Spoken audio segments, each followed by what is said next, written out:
All right. Thanks everyone for joining us. We are People in Practice, and we're here to talk about the marketing trends of 2025. To kick us off, I have Dr. Leon Klempner. Thanks, Abby. Happy Friday, everybody.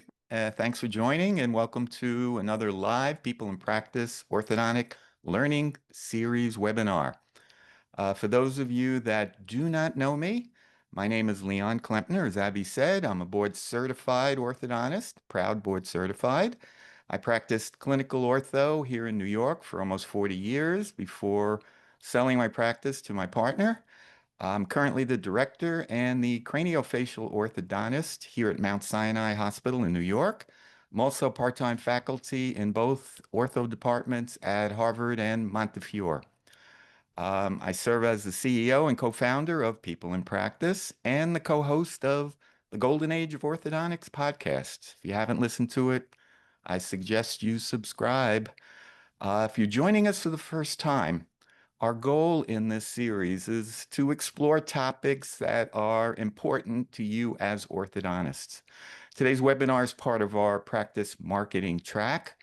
And before we get going, stay tuned. At the end of the webinar, I'll be providing a special offer if you're interested in having us work with you, or if you're an existing client, we have something for you as well. So, why did we decide to do this webinar on marketing? It's pretty basic, right? Website, SEO, paid ads, reviews. So what's so special? What's new about that? These are the basics. They are critically important, and we'll discuss them today. But we have something new to deal with. Google, and most importantly, your prospective new patients are using AI at an accelerated rate. And to stay competitive, we really need to adapt. So in this webinar, we're going to do something special. At People in Practice, we provide digital marketing for over 100 offices across the US and Canada. And as a result, we collect tons of data. So today I've invited the best of the best from our marketing team to walk you through the top marketing trends in 2025. We're going to give you a peek behind the curtain to provide some insider knowledge to help you grow your practice. Um, 2025, by the way, according to recent data, has some good news. Our industry finally is showing an uptick 3.5% year over year. So, and the summer's upon us, so it's a great time to supercharge your marketing efforts. So I want you to sit back, grab some coffee, take some notes, because you're going to get some concrete actions to help you improve your marketing efforts. So with me today, I have the dream team. Amy Epstein, COO and co-founder of People in Practice. She's my business partner and my daughter, not in that order. I have Jesse Pressman, head of consulting and longtime expert in technology, rep management, and team leadership. Arash Shustari, director of digital advertising and the guru about all things in paid ads. And last but not least, Lon Cohn, marketing manager and expert in content marketing, who's spearheading the AI and content revolution for our SEO efforts. Welcome, team. Good to Everybody's be Hello. waving. Thanks, Leon. All right. So let's get started with the first topic, surprise. It has to do with SEO, how people find you. So I talk to orthos all the time. And one question that has recently been coming up quite frequently is how AI is impacting their search visibility and what can they do about it. So I've asked Lon to talk with us about what we're doing for our clients to adjust to Google's changes that it's making with its AI. So Lon, take it away. All right, thanks, Leon. Hello, everybody. If you are a Star Trek fan like I am, you can kind of tell what this is. If you're not, this is a Borg, and they are the enemy. That's actually me, Borgified. They are the enemy that goes around the galaxy assimilating life forms into their centralized AI, and their catchphrase is "resistance is futile."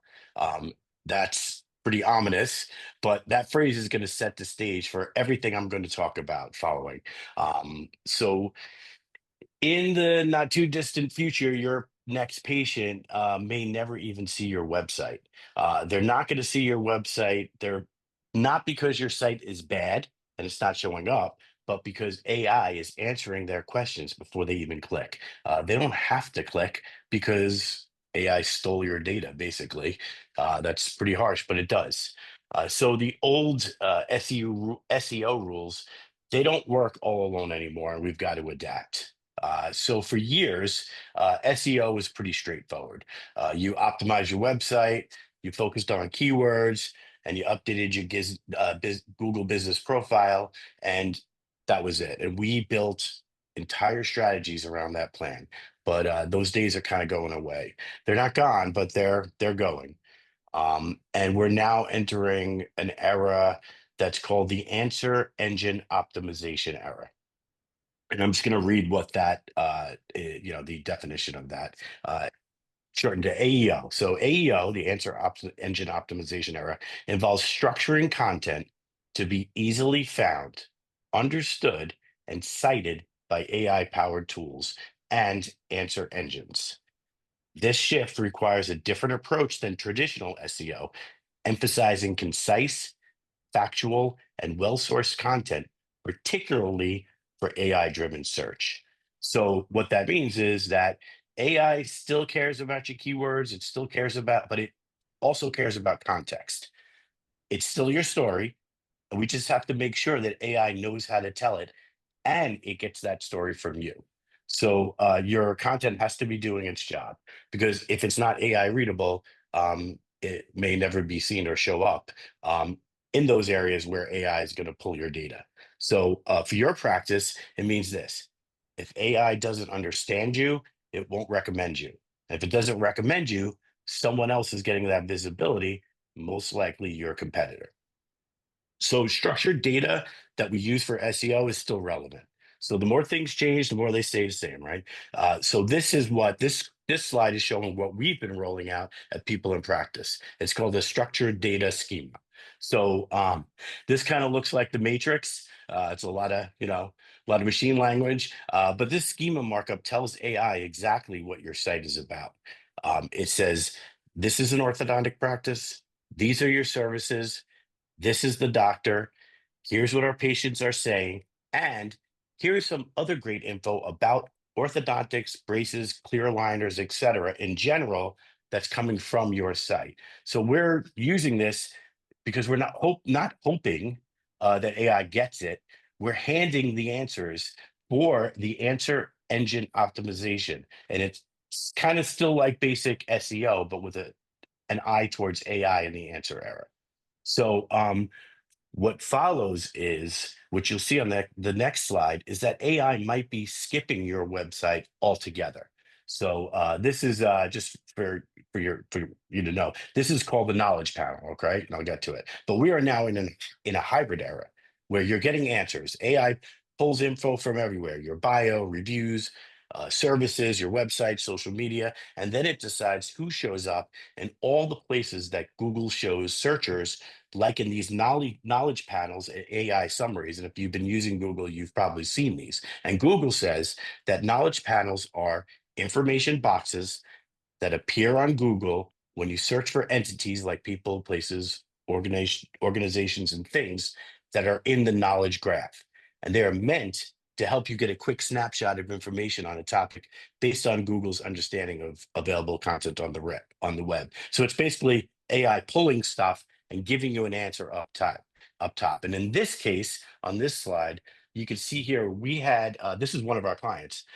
We had packed our client website with important information about that in the resulting knowledge panel, their website was called out as a resource for the query, how much Invisalign costs. This is one of our clients, and this information came right off their website. In this case, their website was linked to from the knowledge panel, which is great. You could get a click through, but you probably will want to be the go-to source for this type of information when people search for general orthodontic terms. And we're making sure that your website is showing up for that. So most people don't know how the game is played, but we do. And a study that was done recently found that, and this is alarming a little bit, 64% of searches nowadays end without a single click on a website. So that means they're not coming to your website, you're not getting the traffic. And so you have to be prepared for this answer error. Your website has to still provide the information for what people are searching for. You want to show up. So SEO does still matter, but SEO plus AI is definitely the future.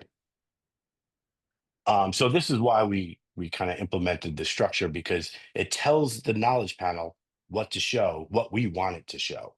And we're pretty much helping practices prepare for a zero-click world.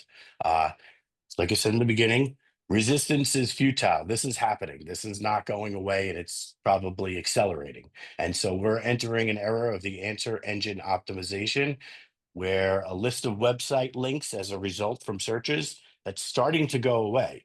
And we need to be prepared for it starting right now, today. So I'm going to leave you with my pro tip for this, which is, if your website is old and hasn't been updated in years, you might first want to update your website and have a good SEO/AEO assessment done to make sure it's prepared for this future that's not just coming, it's already here. So yep, that's it. All right, thanks, Lon. So Sure. Lon brings up some really important points here. This zero-click concept means that SEO is still important, but not enough. So now you need a combination of SEO and AEO. And why is this? Why do you think Google made these changes? Well, think about it. Our end users, moms, they're digital natives. They're using a lot of voice search, Siri, Alexa, Google. So if they ask, how much do braces cost? They don't want, a bunch of websites showing up. They want answers, and they want them quickly. So if your competitor, for example, who isn't ranking as high as you are with traditional SEO, has a lot of these answers, it could easily just pull their website up ahead of yours and give them an attribution to their site. So they're equally as important. But this leads me to the next topic. So, once you get a prospective new patient onto the website, how do you turn them into a consult? Because that's the goal. So I've asked Arash really to talk about this. So Arash, can you talk about the whole concept of remarketing and how you can turn that website traffic into requests for consults? Sure, Leon, of course. Good afternoon, everyone. I just wanted to introduce myself first.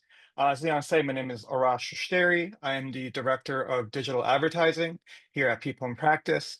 And I really wanted to frame this conversation through a challenge and a missed opportunity. Lon talked about the zero-click world. The reality is, even if you do get a click, we know that 97% of first-time visitors don't take action on a website. This is, especially true in healthcare, where we know these decisions take time. They're very sensitive things. They cost a lot of money. However, most marketing budgets just chase new traffic, and this is here lies in the problem. Warm leads, people who have interacted with your practice in any way, are often ignored. So, these people, they have known your brand, but they just weren't ready at that moment to take action. This is where remarketing really comes in. So let's talk specifically here about Meta remarketing. Meta, it's Facebook and Instagram mostly. And let's talk about, there are some of these most used platforms, social networking platforms in the US. Let's put some data behind this, right? So Facebook reaches 64% of US adults. And Instagram reaches around 60% of 18 to 35-year-olds. So, these are the perfect, slice of, parents of treatment age kids or adults who may be looking for treatment for themselves. So what does remarketing do? So remarketing ads target people who may have visited your site, they've clicked on a previous ad, or engaged with your social posts in any way. So why does this work? we know that it takes between 7 to 10 touch points for someone after they're exposed to your message for the first time to take an action like book a consultation. And what meta remarketing does, or any remarketing ad does, is it stays visible while they're deciding with rather low cost but highly relevant ads. How does this benefit your orthodontic practice, you say? So, number one, we know that higher ROI, we know there's a higher ROI on existing traffic. So a recent Criteo study showed that retargeted users are up to 70% more likely to convert. And then when we looked internally within our own client base, we saw that between 25 to 40% lower cost per clicks we were seeing for clients that were running remarketing campaigns versus similar, what we call cold traffic campaigns when you're only trying to reach new prospective patients who have never heard of you. Remarketing also builds a lot of trust. 72% of patients say that repeated exposure increases trust. And this really leads into the typical long research window that we do see in orthodontics. It's between 2 to 6 weeks is generally how much somebody will research a practice before making the decision to book a consultation. And during this entire time, remarketing keeps you on top of mind. And the best part about this is that it's really a budget-friendly strategy. So we generally start between a $5 to $10 day budget for our meta remarketing ads. And when we did some studies on our clients, we saw that generally people are spending just a hair over $6 a day when you average everyone out on these remarketing campaigns. And when we looked at a 3 month campaign, which is the standard length for our remarketing campaigns, we're reaching around 25,000 people with a rather small budget. And so, I wanted to highlight some real world client case studies that we've done on this. So first, I wanted to talk about a really great practice that we've been working with for a number of years now, Sharp Orthodontics, on a recent remarketing campaign that we did for them. When compared to a similar, again, like a cold traffic ad, we saw an increase of a 34% click-through rate with a decrease of 33% cost per to get that click. So right there, we're seeing like phenomenal results. Or we can talk about another practice, Star Orthodontics practice out of Corpus Christi. They saw a 23% increase in their click-through rates with a decrease of 5% in a cost to get that click. So again, we're just seeing these phenomenal results when compared to other campaigns. And then finally, I wanted to highlight this other practice, Marion Smile Center. We ran a specific review-themed remarketing ad for them, where we highlighted, some really great feedback that they had gotten over the past little bit. Within that campaign, we saw a 20% cost in, or 20% increase in overall engagement, with basically no increase in cost. So really, the takeaway about all of this is that remarketing improves engagement and cost efficiency, often both at the same time. So now we're talking about remarketing. I said, people who visited your site, people who've interacted with your stuff.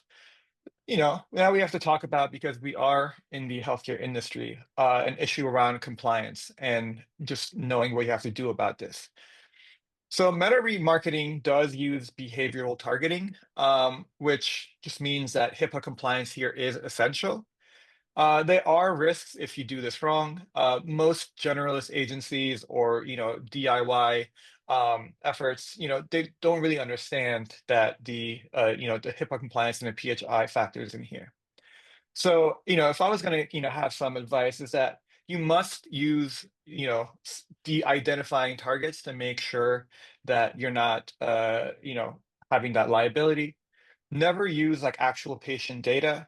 Always, de-identify, as I said, and your ads should need to be HIPAA safe in their setups. So overall, you really do need an agency that understands healthcare, orthodontics, and compliance as a whole. And as I've been doing this, I've been in this industry for about 15 years now. I've seen everyday platforms get more and more complex. And there is an inherent risk when it comes to self-managing it. You just have to know what you're doing, because at the end of the day, the liability does fall on you. So, in closing, I wanted to kind of talk about this perspective that we have at People in Practice, about digital marketing and digital advertising as a whole. So, we always talk about this thing around holistic marketing. What does that mean, really? Is it's just we don't rely on just one single platform. We like to meet patients where they are, and we do that through a strategy where we call, active and passive uh, reach outs. So Meta is the perfect like passive engine. No one's is maybe going to like Instagram or Facebook specifically looking to find their next orthodontist. They're on there engaging with the content that they care about, the people they care about.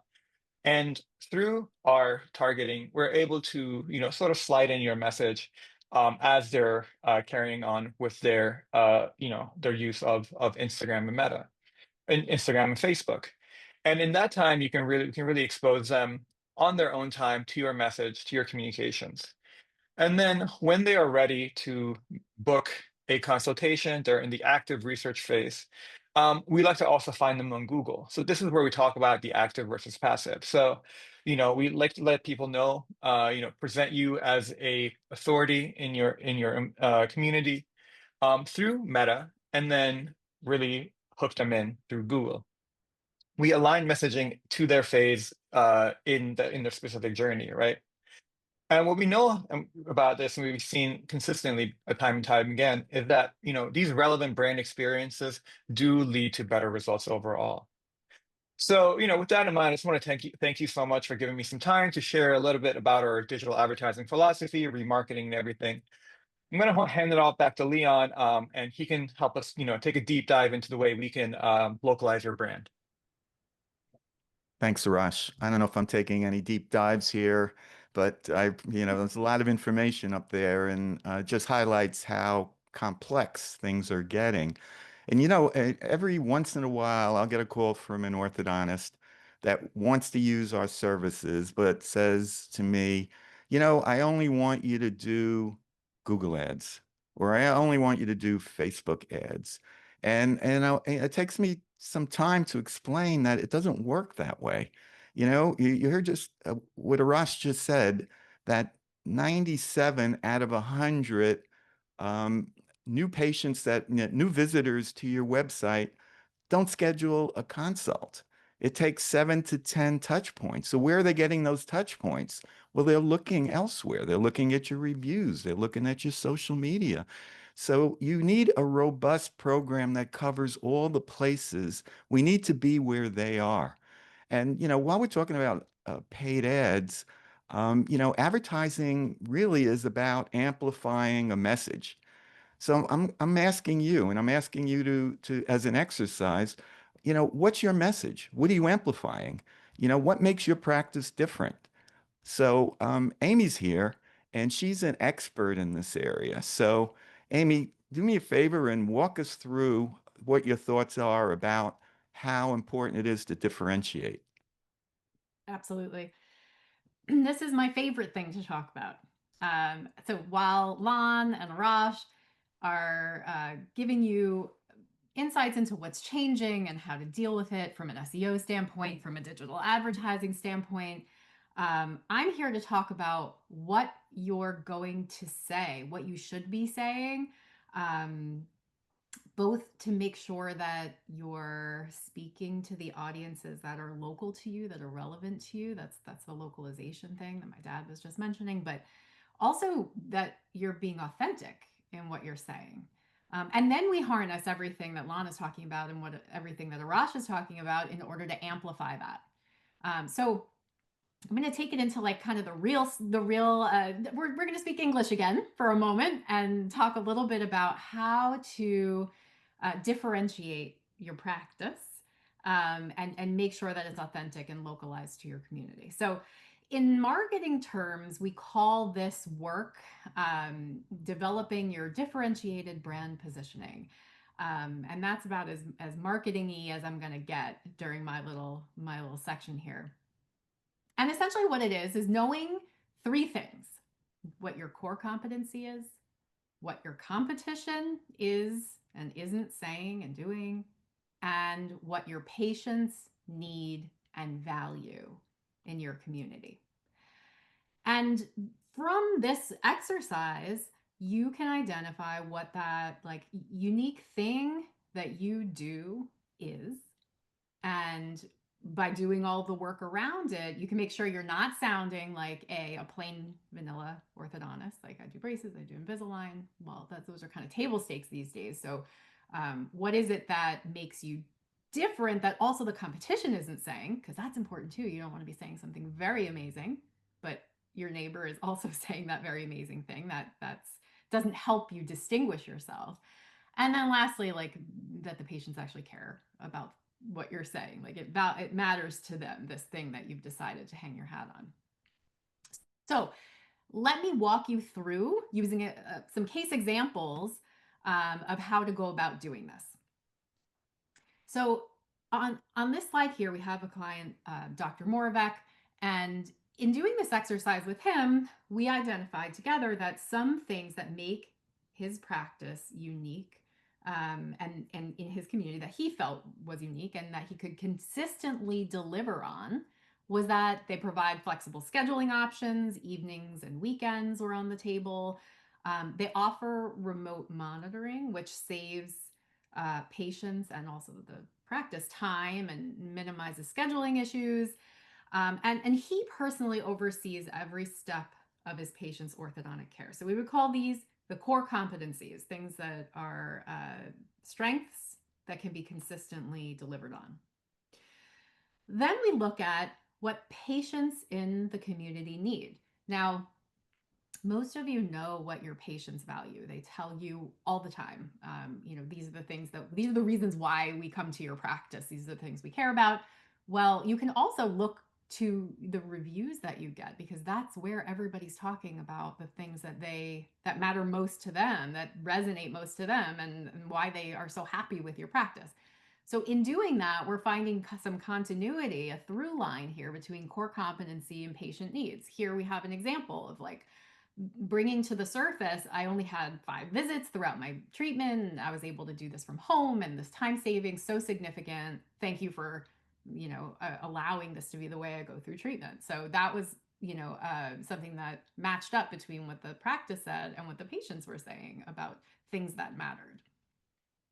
Then we do a competitive analysis.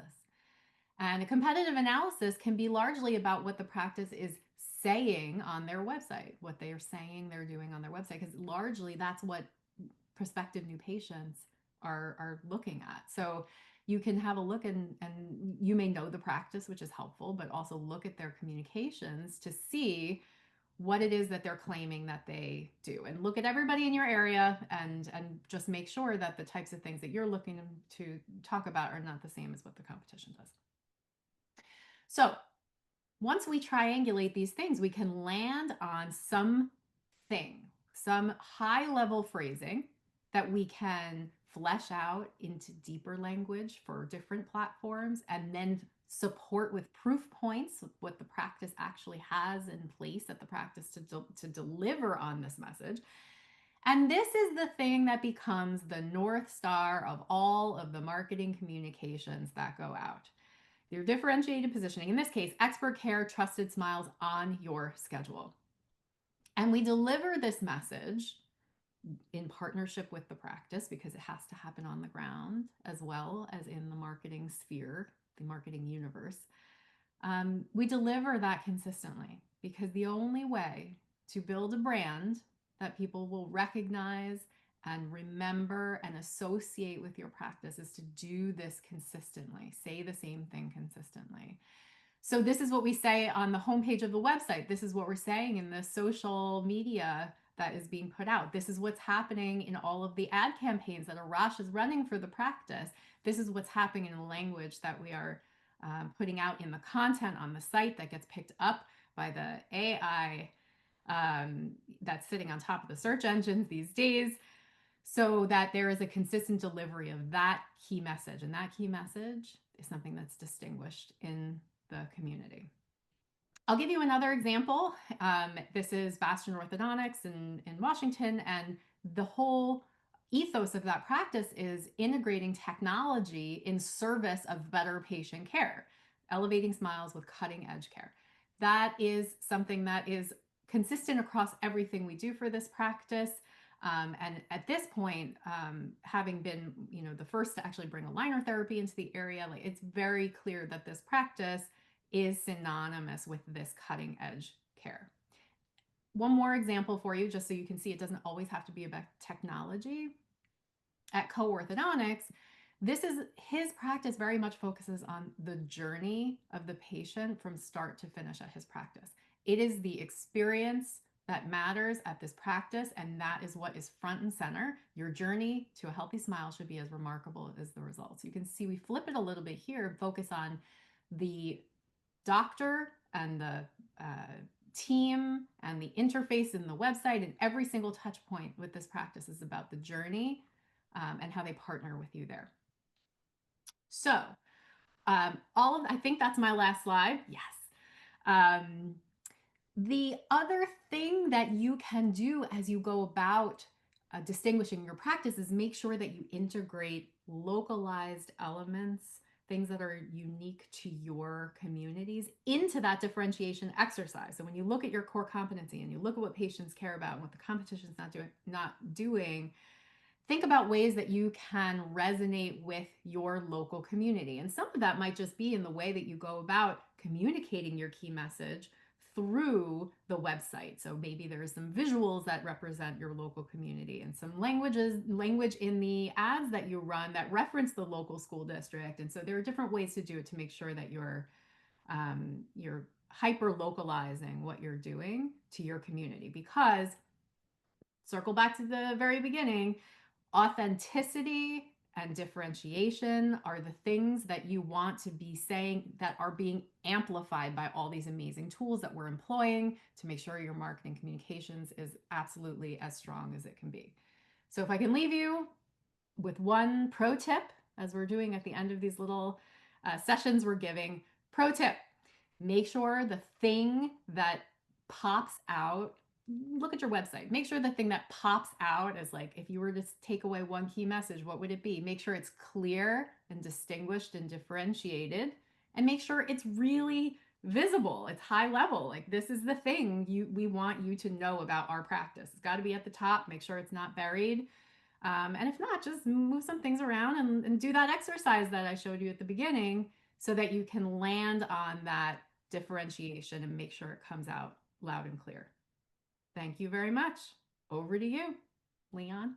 All right, Amy. I love listening to Amy talk about this subject, not about everything, talking about this particular subject, not just because she's my daughter, because she's so smart.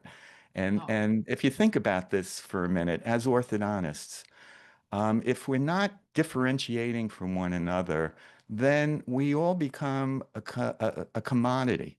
And when you think about commodities, when a prospective new patient, a mom, is vetting out different practices and they all look the same, they all offer braces, they all offer aligners, they all look the same, then it comes down to one thing: price. Then it becomes cost. Who's cheaper? Well, why would you want to pay more if you're going to get the exact same thing? So this differentiator is really important. So your marketing program, it's not just about clicks and impressions, although those are necessary metrics to look at, but it needs to tell your story. And that story starts with differentiation. So an exercise for you after you get off this webinar: go to your website, click on it, and take a look at the homepage. What story are you telling? And it has to start from there. So it's not enough actually to just tell your story on your website. Your staff has to know your story. Your community has to know your story. Any sponsorships, anything that you do outside the office, your office signage everywhere, you need to get that message out. It needs to be uniform, and everybody needs to be on the same page. I'll give you an example. Somebody asks, where do you work? Well, I work for an orthodontist. I work for Dr. Klempner. Okay, that's a good answer. But how about this answer? I work for Dr. Klempner. He has the latest technology, which reduces the number of visits and reduces total treatment time. I mean, it's an elevator pitch, basically. But everybody should be on the same page as to what that differentiator is. So let's move on now. So many of you have listened to me or watched me on the Golden Age of Orthodontics podcast, or you've heard me speak at the AAO, and I'm always talking about the digital office, the digital office. Like for the last 5 years, digital, we need to move to digital office. Why? Well, because, our target moms are digital natives, and, they basically expect it. But equally as important is how can we leverage that digital technology or that technology that we have in our office to help us with our production? So, Jesse, can you give us some tips on how practice can use their not so inexpensive technology to get more starts? Absolutely. Thanks, Leon. So, as Leon introduced me earlier, I am the head of consulting here at People in Practice. I'm also your target demographic. I have an 8-year-old at home. He's in the other room.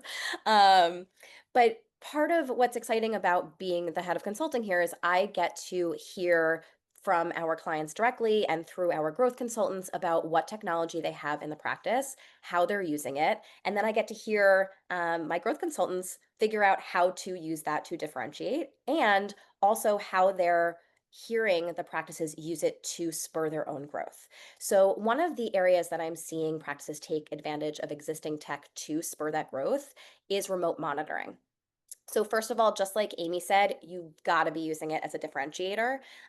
Think about how you're giving a closer eye on treatment progress. There's less appointments. There's faster treatment, better outcomes. All of the things that matter to moms like me when they're looking for an orthodontist for their kid. Make sure that's front and center. But how can you use its functionality to attract patients? The thing that sort of blew my mind when I was talking with both my growth consultants as well as some of these technologies directly is that they have 100% open rate. Yes, 100%. And that's kind of bonkers in this world. Whether you're using, email or text message or anything else, like 100% open rate is insane. You're usually thinking about like teens, maybe 20s if you're lucky in terms of open rates. So why are they getting 100% open rate? It's because it's part of their child's treatment process. So if they get a message from the doctor and they think it's about their kid's treatment, they're going to open it. So while this is incredible, I also want to caution you to use this sparingly. But a well-worded message can go a really long way. So I would recommend using it like maybe 2 to 3 times a year, maybe 4, 5. I wouldn't go beyond like 6 or 7. Definitely don't do once a month. Then they'll start ignoring them. Um, and I should say that this also goes for any patient communication system that you have. They are more likely to open those communications. I just have seen that the remote monitoring really gets that 100% open rate. But if you have a patient communication system that has a SMS capability, that's text messaging, we have seen texts outpace email over and over and over again as a successful avenue for reaching anyone who is a lead, a patient, really any sort of communication. So use that to your advantage. So I want to give you some tangible examples of how you can utilize this functionality. So getting my screen share up. So one of them is promoting adult treatment to parents who are checking on their kids' treatment. You can get in front of them on their own device. And I highly recommend making this as easy as possible for them. So one of the things you can see in this message is like recommending that they can come in for a complimentary consultation at the same time as their kid's next visit. Or you can offer to let them use their kid's device, and pictured here is Grin, but you can have them like, hey, clean off your kid's device, pop it in your mouth, send us some photos, and we can give you a virtual consult, get you started. This is a really great way to get in front of parents. I know that the thing that kills my clients most is when a parent walks into their practice sporting aligners from a different provider. They're like, I'm right here. I'm treating your child. Why didn't you come to me? And sometimes it's because they don't know that you do adult ortho. Sometimes it's because they think it'll be the same cost. Sometimes it's because they think it's going to be a huge comprehensive treatment. If you do tiered treatment, if you have tweaks as options, let them know that in this conversation, in this messaging. So some other options of things that you can do and promote here. I have a few pictures here. Giveaways are a great thing to promote through this, patient appreciation events. And another thing is requesting referrals. You know, they say that the best compliment is a referral, and that really holds true. I kind of recommend using that phrase. But especially if you have referral incentives, this is a great way to promote that. And, you know, I will say, you know, Arash mentioned it, Amy mentioned it, Leon mentioned it. We really do believe in holistic marketing. Asking for referral is not the only thing that's going to get you a new patient. That said, a personal recommendation is gold. So don't overlook it.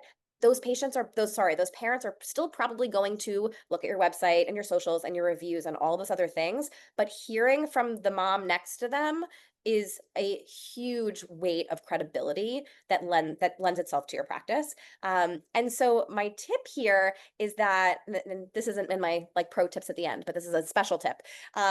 Is think about your timing when you're sending this message. So a lot of practices are like, okay, well, I'm going to do it in the middle of the day because it's lunch break, or I'm going to send this message at like 9 p.m. because hopefully mom's on the couch, and like we know that most parents are doing their research after the kids are in bed.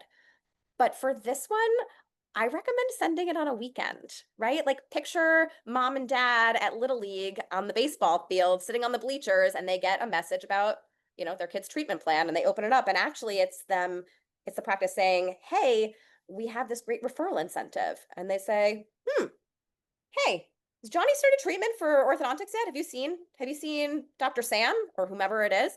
That is such a great way to get in front of these people. So think about your timing. Um, the other thing that I've seen practices really utilize this for is special offers. So things like retainers or whitening packages.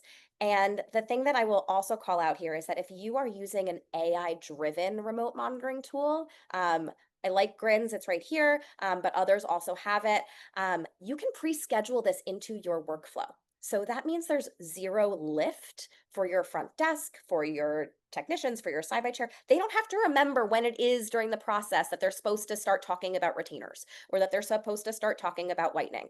It is built in through the AI to send at a specific point within your kid's treatment treatment process.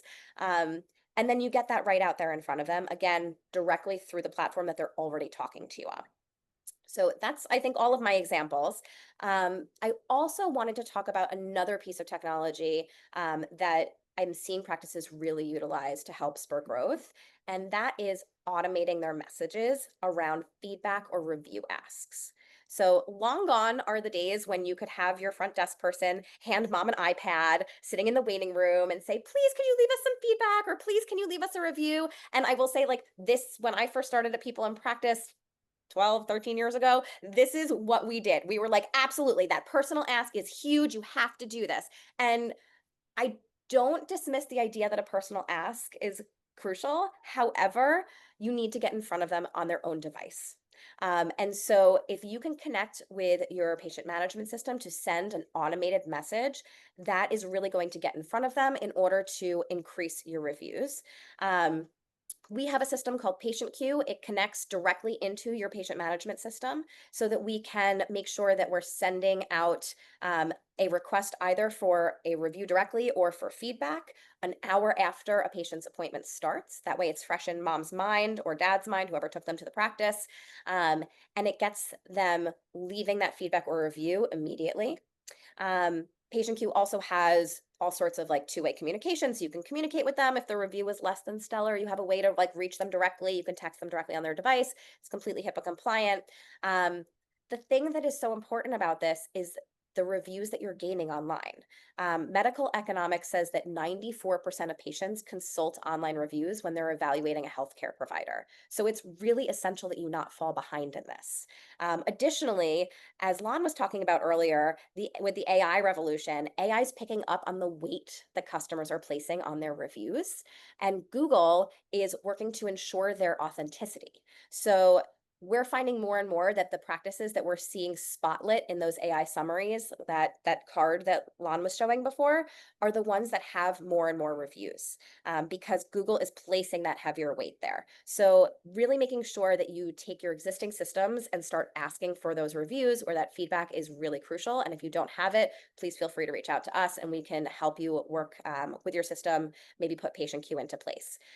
So that gets me to my pro tips for leveraging your digital tech in order to spur growth. So the three, and these like sort of tie into everything that I said, but tap into your existing systems for pointed short advertisements, lean into text messaging, and automate where you can, both for review requests and treatment-based add-ons like retainers or whitening. So I think that's what I've got for you today. Leon, back to you. All right. Thank you, Jesse.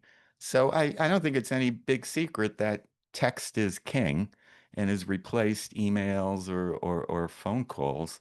And most of you, I would imagine, have texting capabilities through some of your patient management systems. But one thing that Patient Queue does is it allows you to text with prospective uh, new patients that are just kicking the tires, that just have a question, things like that. So just something to pay attention to is getting a way of communicating via text with prospective patients so that you could nurture those along. Jesse also mentioned that reviews are so significant in terms of the new patient pathway to your practice. 94% of prospective new patients look at your reviews. So it's really critical to pay attention to those. And guess who else is looking at your reviews? Google AI. Remember that AEO? They're pulling things from reviews as well. So it's something to really pay attention to.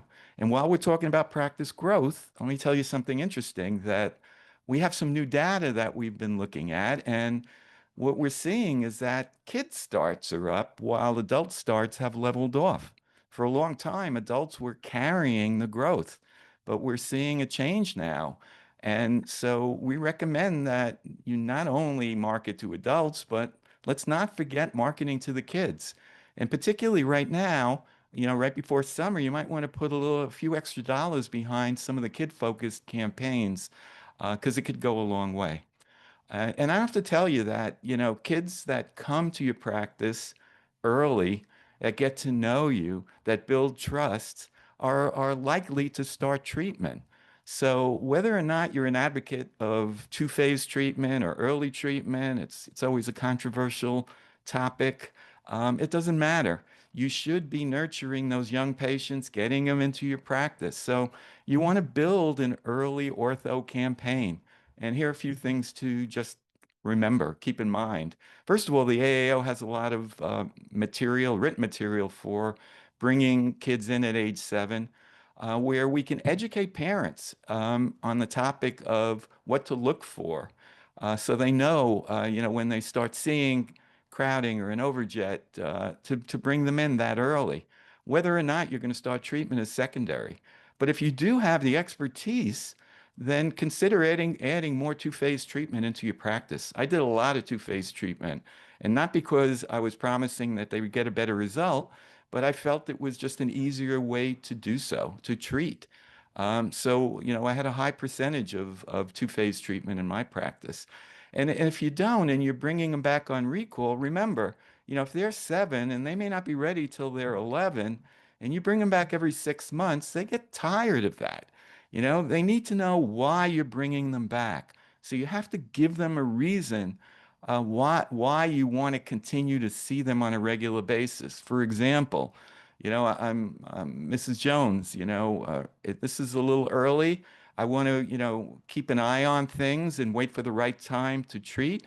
But there's one tooth, that eye tooth on the left on the X-ray, that looks like it's growing on an angle. I just want to keep an eye on that. So I want to see you back in 6 months or 9 months.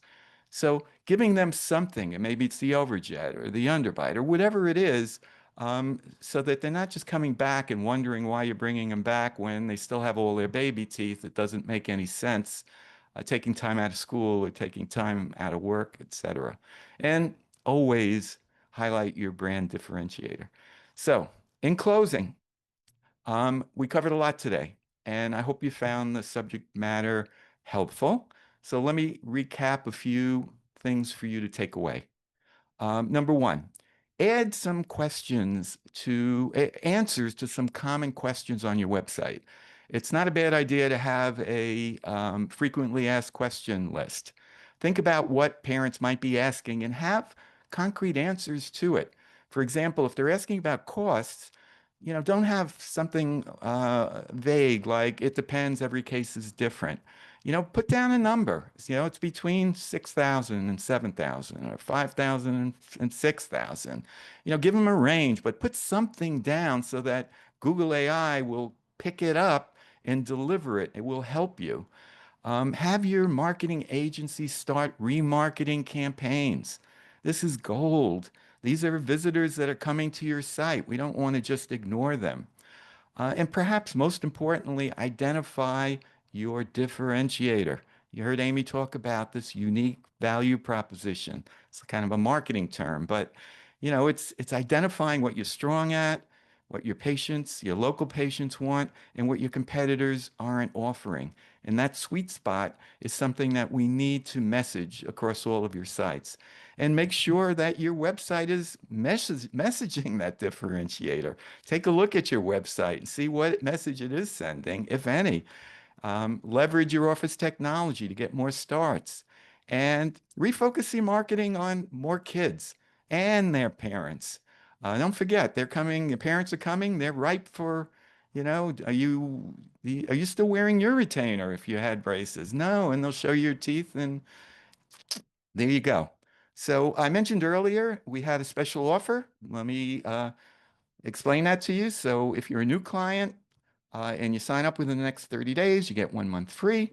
If you're an existing client and you recommend one of your colleagues, both you and your colleague will get 1 month free. If you're interested in taking us up on any of this, go to pplpractice.com. There's a form to fill out or email me directly at leon@pplpractice. Okay, Abby, I hope we have some time because I know we have some questions. We do have some questions, and thankfully we have a few minutes to answer them, not many, but hopefully we get to yours. If we don't, we'll be sure to follow up with an email and we'll reach out to you after the webinar.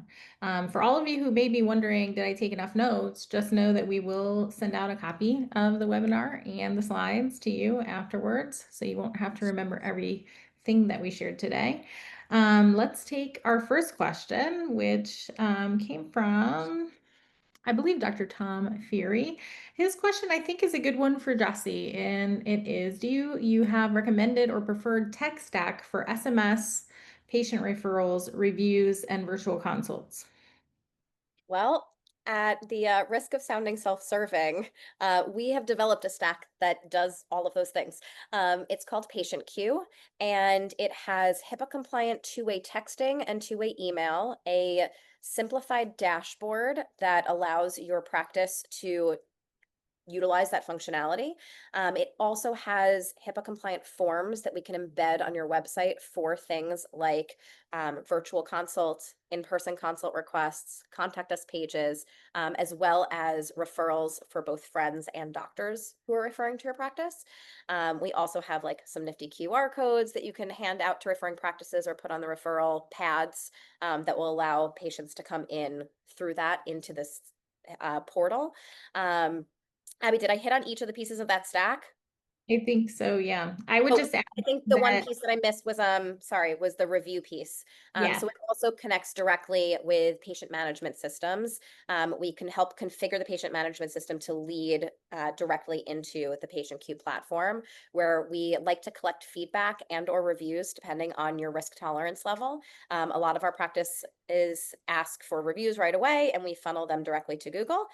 Whereas other practices are a little more risk averse, I would say.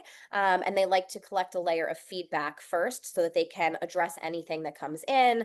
And then they go ahead and ask for reviews from all of those patients. So I think did I hit it, Abby? I think that was it. I would also just add that Patient Queue can be embedded in your website and act as a Yes. lead management tool. Oh, So and it has a sort of like a chat functionality as well. yeah, Right. it does a lot. So if Does a you're lot. interested in that, Dr. Fury, please let us know. We'd be happy to show you around and give you a tour. Next question is from Dr. Selnick. And her question is, how does Google My Business fit into marketing at this time? Amy, do you want to take that one? Yes, would love to. So its position in the marketing universe is continually developing. So we know that Google Business is important um, for SEO. There's reference to the review element of your Google business profile when Google's making decisions on which practices they're going to share, as you know, in search results, let alone just the credibility that comes with having a robust review profile on your Google business profile, because that's one of the first things that shows up when someone does a Google search for your practice, AI notwithstanding. Um, there's also an element of Google Business that we use essentially as like a social profile where we're posting content to the Google Business page that talks about what's happening in the practice and talks about the technologies that you employ and the patient benefits that come from those technologies, all the things that Jesse was talking about earlier. So we use it as a platform to elevate the visibility of some of the stuff that you would normally see on social media, but through Google Business. So like using it as a window to get more exposure, to amplify some of that um, information that's otherwise on Facebook and Instagram.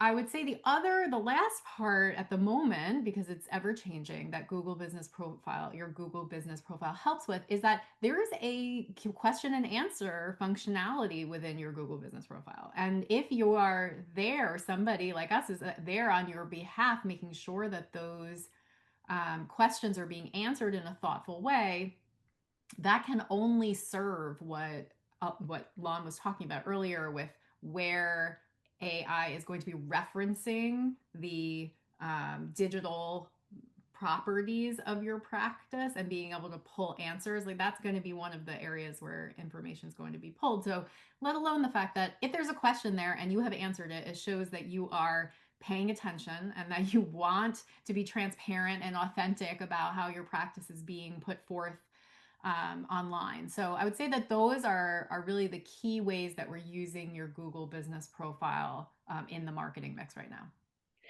So we have time for just one more quick question, and I'm going to toss this one to Lon. The question is, are there any AI tools that you recommend for improving SEO? Okay, that's a good question. And everybody's asking that now. That's like the hot thing. Like, should I use AI to improve my content, or should I have it write things for me, or what have you, Chat GPT and whatever is out there, Google Gemini. And the answer is there are plenty of tools to use. There's none that I would recommend necessarily over the other. It's more your comfort, but I wouldn't suggest you go into any AI tool and just say, "Hey, write me great SEO content that's going to get patients," because it's just not going to work. It's like you're having AI write content for AI. It's almost like a snake eating its own tail. We're not going to get anywhere.